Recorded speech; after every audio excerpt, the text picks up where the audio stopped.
Bakunzi ba Ruhago, imikino y'igikombe cy'amahoro irakomeje aho igeze muri kimwe cya kabiri cyo kwishyura.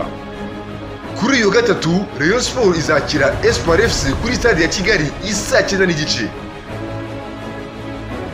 Igitego!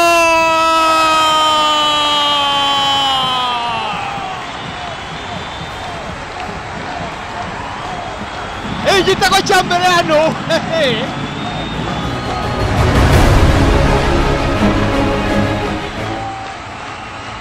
Naho kuwa kane, APR FC icakirana n'Amagaju isaa 9 n'igice kuri stade ya Kigali.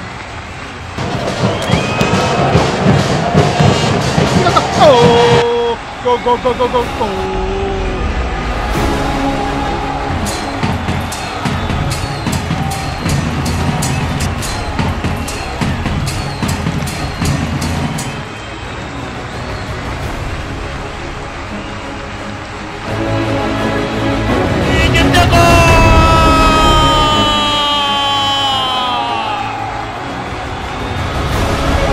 Imikino yose izacaho live kuri Azam TV. Azam TV, imyidagaduro kuri bose.